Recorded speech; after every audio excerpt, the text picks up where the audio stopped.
Hola, buenas. Esta videoconferencia va a hablar de, como pone el título aquí, romanticismo pictórico y la figura de Eugène Delacroix. ¿Vale? Voy a hablar de un poquito de todo, pero me centraré en la figura de este pintor. ¿Vale? La idea es hacer un resumen sintético de qué es el romanticismo, sobre todo en el tema de pintura, y de los pintores más característicos, y sobre todo de esta figura del pintor francés. Pues bueno, vamos a ello. ¿Vale? El romanticismo hay que entenderlo en el siglo XIX, ¿vale? Aunque no es del todo cierto porque se pueden observar elementos románticos en el siglo XVIII, en Alemania, Goethe, y está relacionado con el romanticismo y con el nacimiento de los estados-nación, con el nacionalismo. ¿Vale? Si algo caracteriza el romanticismo es el amor por la libertad, la fuerza, la admiración por el mundo medieval, de lo exótico, ¿vale? Por el individualismo extremo de los artistas, donde por primera vez se atreven a plantar cara a los patrones, ¿vale? Y a vivir peligrosamente. Muchos de ellos ya pues siguen los patrones de la bohemia que veremos en el impresionismo y posteriormente. Y luego el romanticismo estaba también muy ligado a la revolución, a los movimientos revolucionarios. El gran cuadro romántico, La libertad guiando al pueblo, pues es precisamente una revolución. Así como el neoclasicismo está basado que lo vimos anteriormente, en los esquemas de la razón, la armonía y la proporción, el romanticismo rompe con ese paradigma y vuelve a tomar la fuerza de la emoción y del color. Bueno, pues entonces, los nuevos tiempos. Estamos en el siglo XIX. De forma hiper sencilla, porque no es del todo cierto. Pues la clase burguesa en principio ya es dominante y los patrones de la forma de vida de la clase burguesa pues toma la primacía. Estos burgueses, pues bueno, son más higiénicos, se lavan más, son más educados, tienen más cultura, tienen otros intereses y son bastante más laicos que en el pasado, con lo cual piden pinturas que corresponden a sus intereses. Aquí ya la capital cultural no es Roma, sino París, donde cualquier artista que se precie y quiera triunfar a nivel mundial, pues va a París. Y luego también en esta etapa es la etapa de los salones, que son dominados por los neoclásicos. Los salones eran exposiciones de arte patrocinadas normalmente por los reyes, en donde los pintores o aspirantes a ser famosos exponían sus obras, el público las visitaba, pagando una cuota o no, y luego se repartían premios. Y en estos premios, normalmente los premios los daban los profesores de la academia, que seguían el patrón neoclásico. Bueno, después de esto, hemos visto el contexto general, hiper simple, siglo XIX, romanticismo, época de la revolución. Vamos a la pintura romántica. Cosas que podemos decir. Así como los neoclásicos admiran a los romanos, a la pintura romana, ¿vale? Con su dibujo perfilado, etcétera, etcétera, los pintores románticos les gusta mucho más Venecia y la fuerza del color y el barroco, ¿vale? Pues usan la fuerza del color, la fuerza de las imágenes, el dibujo no es que no lo controlen, pero le prestan mucha menos atención, a veces incluso lo presentan de forma, pues como coloca ahí, perfilado o bocetado. Las composiciones pues rompen pues los equilibrios del neoclasicismo, son mucho más exageradas, con diagonales y experimentan mucho más. Luego, los neoclásicos saben utilizar los sentimientos, pero ellos los expresan con mucha más fuerza. De hecho, aunque es un poco exageración, el expresionismo puede ser una herencia del romanticismo. Luego, el artista romántico es mucho más individualista que en el pasado. Y luego después, como aparece en la presentación, no abandonan lo clásico, porque los temas clásicos tienen también mucha fuerza romántica, pero les gusta mucho más la Edad Media. La Edad Media con su libertad, sus catedrales, sus cosas místicas, religiosas, pero también esotéricas y de terror. Y además, dentro del romanticismo aparece la mística del paisaje. Las sociedades excursionistas se ponen de moda en el siglo XIX, sobre todo en la zona de Alemania. Entonces empiezan a disfrutar el paisaje y a apreciarlo en su justa medida. Y luego después, la pintura romántica, hay una básicamente por cada país, etcétera. Hay escuelas regionales interesantísimas. Y cada una entiende el romanticismo, que si lo hemos dicho que equivale a un sentimiento, lo entiende a su manera. Bueno, pues visto un poco, os comentaré este autor, que es Charles Baudelaire, Las flores del mal, que es el poeta romántico, y refleja un poquito el espíritu de la época, ¿vale? El nacimiento de la bohemia, pues eso, gente atormentada, los pintores románticos se relacionan pues con autores, con artistas como Baudelaire y compañía.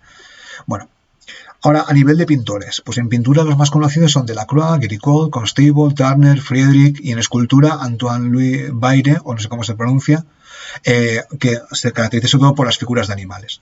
Vamos primero. Entonces, Géricault es el precedente, por lo menos en Francia, ¿vale? Su cuadro más conocido se llama La balsa de la medusa, y es un exponente del romanticismo y de los ideales que conlleva. Aquí se puede ver fácilmente la diagonal, ¿vale? Que corona están de los supervivientes de la balsa, ¿no? Y se observa un barco o algo parecido en el horizonte. Una cosa muy característica, pues es lo que está pasando, porque la balsa de la Medusa es un cuadro sobre un naufragio de un barco donde los supervivientes tuvieron de cometer canibalismo. Un tema que en el neoclasicismo no hubiera gustado, pero aquí sí que gusta por lo dramático, por lo terrible del asunto. Y luego aquí, en esta composición diagonal, bueno, esta composición de triángulo que no es equilátero, esta diagonal que aparece, se observa en la cúspide pues una persona que es negra. ¿Vale? El romanticismo también está muy ligado al movimiento antiesclavista, ¿vale? De liberación de la esclavitud, con lo cual no es extraño que aparezcan figuras africanas como protagonistas o en los cuadros o las imágenes. Entonces, obviamente es un cuadro muy, muy potente y pues la trayectoria de Guericult hubiera sido absolutamente romántica, pero falleció bastante joven. Después de Guericult tenemos a Delacroix, que es el pintor romántico por antonomasia y un poco el que entra para el examen que tenéis, con lo cual hay que conocer un poco su vida. Entonces, Delacroix no vive la Revolución Francesa, vive las consecuencias, la secuela de la Revolución Francesa. De hecho, se le considera que era hijo bastardo de un ministro de Napoleón, de Talleyrand, aunque no es del todo seguro. Trabaja para la clase burguesa. En estos momentos el Louvre, como aparece aquí, ya estaba establecido. Él tuvo oportunidad de ver en el Louvre pues, a los maestros venecianos, flamencos, a Rubens, etc. Y él participa en el sistema de los salones, como ya he comentado. El cuadro que le marca como un pintor de éxito es La libertad guiando al pueblo, que celebra la Revolución de 1830, y a partir de ahí pues, aprovecha pues, la expansión francesa para viajar a África, donde pilla mucho de su estilo, y al final de su vida se convierte en un pintor de gran éxito y de gran técnica. ¿Vale? Tiene pintura religiosa, no se conoce demasiado, pero era un pintor que al final de su vida se volvió un poco parte del sistema. A partir de aquí podemos empezar a ver alguna de sus obras. ¿Vale? Su pincelada suelta, poco perfilada, el tema del exotismo, orientalismo ya he comentado, composiciones arriesgadas, obras abocetadas, usa escorzos, ahí se me ha ido, ¿vale? Porque está del castellano al valenciano, y luego la fuerza del color. Bueno, pues entonces, la primera gran obra de Delacroix es La barca de Dante. ¿Vale? La Divina Comedia de Dante es uno de los clásicos del romanticismo por su mismo tema, ¿no? Entonces aquí las figuras que se retuercen, el tema de, si no me equivoco, es Ovidio que conduce a través del infierno, la laguna Estigia, ¿vale? Los condenados que muerden la barca, etcétera, etcétera. Es una obra de gran fuerza. Otra obra que también presento es La matanza de Quíos. La matanza de Quíos es aquí el color sí que se observa de forma muy clara y como el dibujo está bastante abocetado.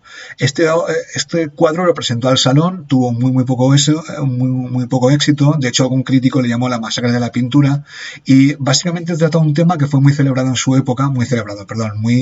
en su época, que es la guerra de independencia griega. En la década de los 20, pues desde Grecia hubo una revolución contra el Imperio Otomano y el Imperio Otomano, los genízaros, pues intentaron hacer una campaña para recuperar Grecia. Entonces, en estas campañas hubo matanzas reales o ciertas, y aquí se observa como los otomanos, aquí se les puede observar con su turbante, ¿no?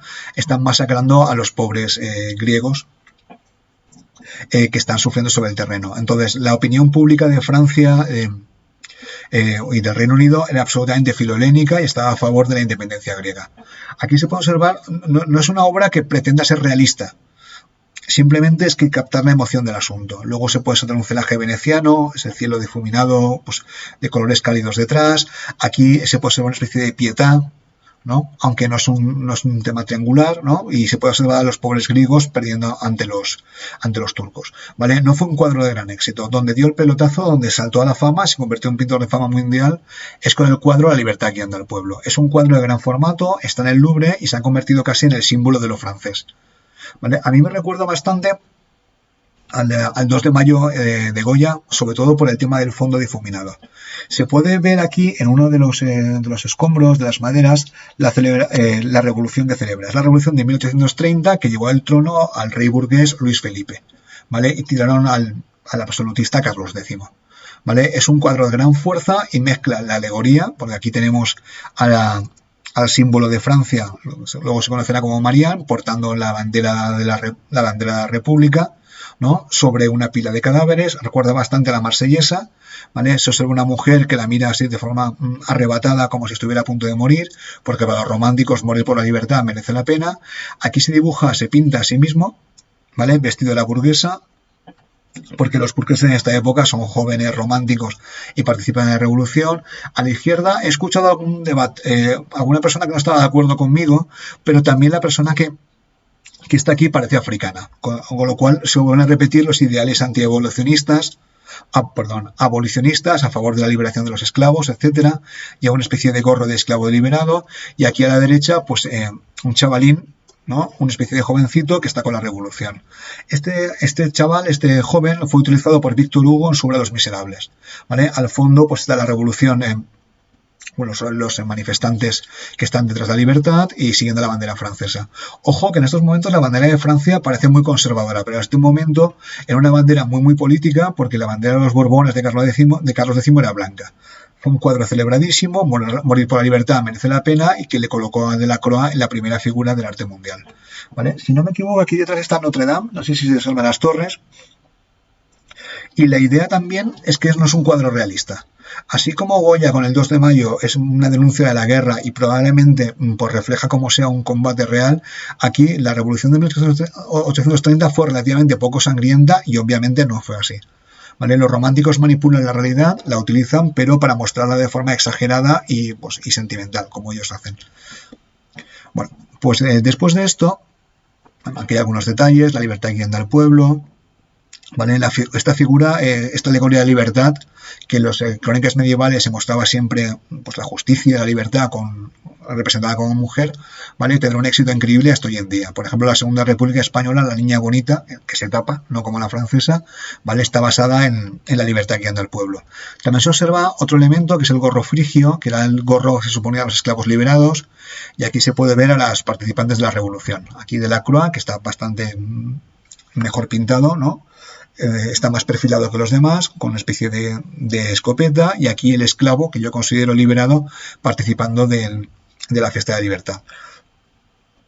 Bueno, después de esto, Delacroix tuvo bastante fama, ¿vale? Se convirtió en un pintor de éxito, y Delacroix aprovechó que Francia había ocupado Argelia para participar en un viaje a la zona Marruecos-Argelia durante varios años. Entonces, tuvo la oportunidad pues, de visitar la zona, y básicamente su estilo cambió mucho. Primero porque empezó a tratar temas orientales. Aquí hay un ejemplo de ello, se llama orientalismo, refleja temas que le parecían exóticos de lo que estaba viendo. Aquí son mujeres, si no me equivoco, en el harem, ¿vale? Están medio fumando con la cachimba que dicen mis alumnos, ¿vale? Las mujeres retozando. El tema de las mujeres retozando los harenes de forma privada tendrá muchísimo éxito en el arte posterior. Hay un autor que se llama Edward Said, La variedad de orientalismo, que refleja los estereotipos del mundo occidental sobre el mundo árabe y el mundo musulmán. Bueno, en cualquier caso, Delacroix se enamora del color y de la fuerza de África o del norte africano. Aquí pues hay pues, caballos peleando, y están los domadores intentando controlarlos, ¿vale? Como en el resto de cuadros, se observa que el dibujo está muy abocetado, tiene mucha fuerza, los colores, y obviamente la energía de este cuadro es espectacular.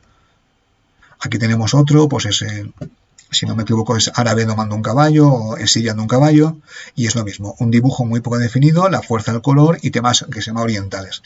Bueno, como ya he comentado antes, el orientalismo es bastante tramposo, porque refleja siempre lo exótico, ¿vale? Y elige olvidar o elige no ver aquello moderno que había en el norte de África o en el Imperio Otomano.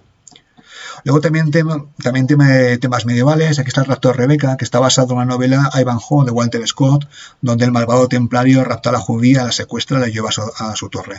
Son temas románticos, ¿no? Como corresponde a Delacroix.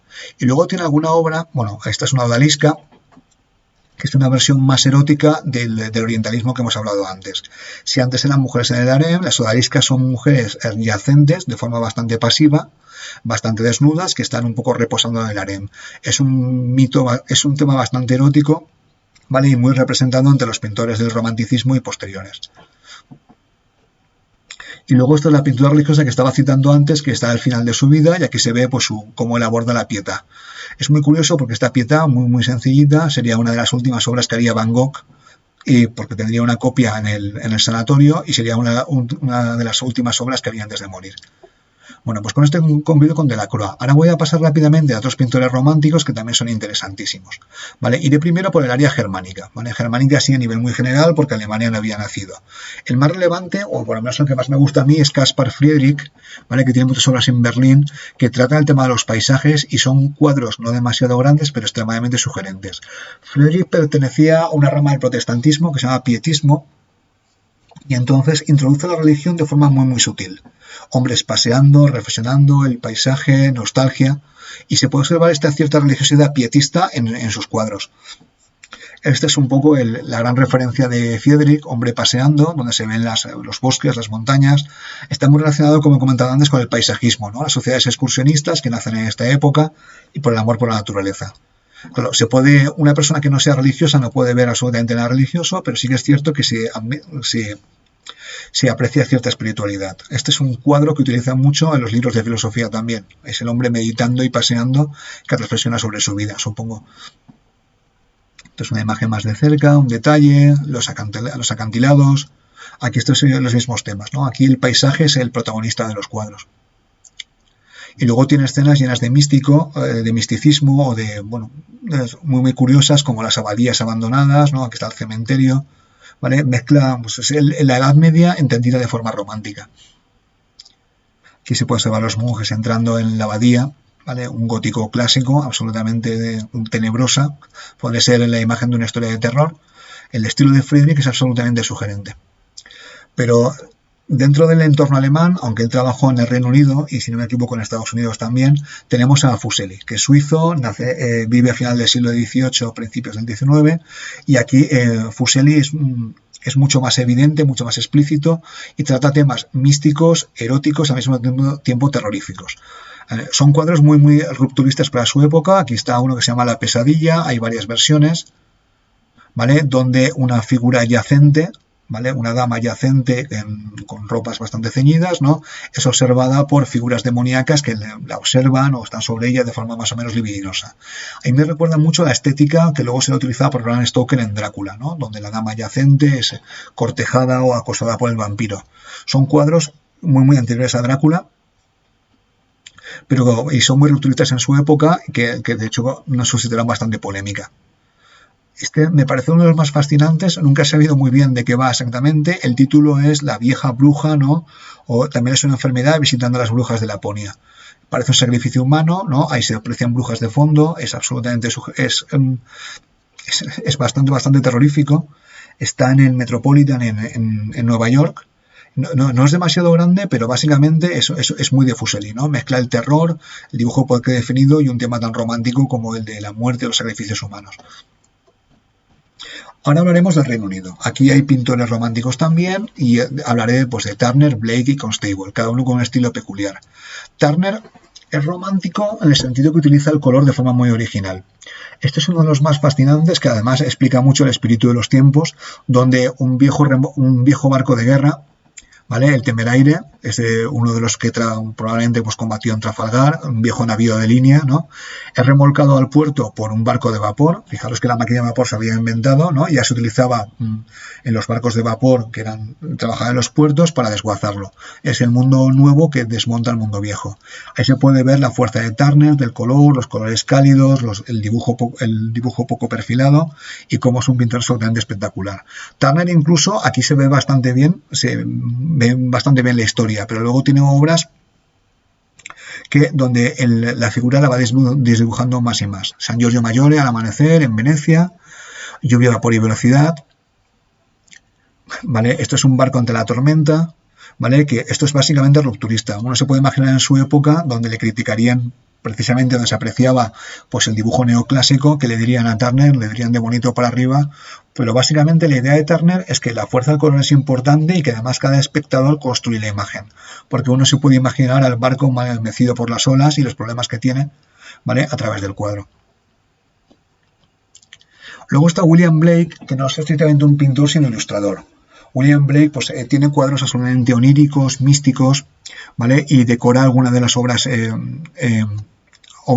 libros británicos de forma original. Aquí tenemos una especie de el viejo, que es lo que le llaman, que hay una clara referencia masónica, como una especie de referencia a Dios como diseñador, como masón, como constructor, ¿vale? Fijaros que el brazo es absolutamente enorme y es muy original. Tiene aquí otro que se llama el dragón rojo, entonces es el tipo de ilustraciones que hacía William Blake. Obviamente William Blake se daba muy bien con Fuseli. Aquí es, si no me equivoco, esto es de la Divina Comedia de Dante, las almas que van hacia el infierno o hacia el cielo, ¿vale? Absolutamente oníricas y místicas y absolutamente románticas. Y luego tenemos la otra versión. Si tenemos la versión mística, la versión tradicional de Constable, donde dibuja o pinta la vieja Inglaterra de forma muy amable, pues eso, el carromato, el heno, pues la catedral, ¿no? Esta catedral de Salisbury. Entonces es la vieja Inglaterra, porque el romanticismo tiene una versión más rupturista y una versión mucho más conservadora, que por cierto es la que tomará luego Tolkien cuando describa pues la comarca del Señor de los Anillos, ¿no? La vieja Inglaterra, las pequeñas comunidades que se relacionan entre ellos, pues sigue un poquito el estilo de Turner. Esto es una reconstrucción de la comarca, creo que es en Nueva Zelanda. Bueno, hemos visto las escuelas románticas, la escuela romántica alemana, la escuela romántica británica, Delacroix, Agricolt, y luego tenemos una reacción, porque muchos autores o algunos consideran que esto de pintar la realidad y modificarla no estaba bien, y aparece lo que se llama la escuela realista. Entonces, la escuela realista, voy a citar a dos autores que son Millet y Courbet, que de forma muy sintética, ¿vale? Los voy a describir como el realismo optimista y el realismo pesimista.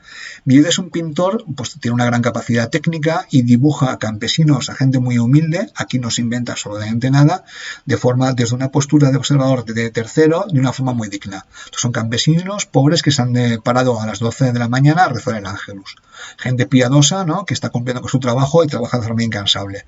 Es un realismo, cierto, optimista, porque lo refleja con dignidad. Otra de sus obras cumbre, Las espigadoras, está dibujando mujeres muy humildes, dejándose la espalda, recogiendo pues las espigas de trigo, supongo. Entonces es el trabajo que da dignidad. Entonces, esto es una forma de hacer realismo. La otra, mucho más de combate, es la de Courbet. Es el realismo pesimista. Courbet está bastante relacionado con el movimiento obrero, con las luchas sociales en Francia, y sus obras que tiene son bastante más de combate. Esta es una de las más conocidas, El entierro en Ornans, que es una obra enorme que fue rechazada en la academia y es un tema absolutamente tétrico, así como él describe pues un entierro en su pueblo, si no me equivoco, en Ornans. ¿Vale? Ahí se puede ver el paisaje de fondo y la gente del pueblo que ha asistido al entierro y se retira. ¿Vale? Mujeres de negro, pues un cura tétrico, están enterrándolo, pues un perro ahí que está en mitad de la escena. Básicamente es un realismo pesimista. ¿Vale? No creo que ninguno de los dos tenga razón. Tanto Millet como Courbet pues tienen una forma de hacer las cosas, solo que él hace temas más de combate. Luego tiene algunos temas, bueno, aquí está el sacerdote cumpliendo con todo, ¿vale? Tiene algunos temas un poco más amables. Buenos días, señor Courbet, que luego esto lo pintará Dalí, si no me equivoco, y luego el estudio del pintor. Bueno, pues con esto he explicado más o menos de forma sintética el romanticismo, que es lo que va para la selectividad y estas cosas, y luego también el realismo, que también es muy interesante. Pues bueno, espero que os sirva y con esto acabé.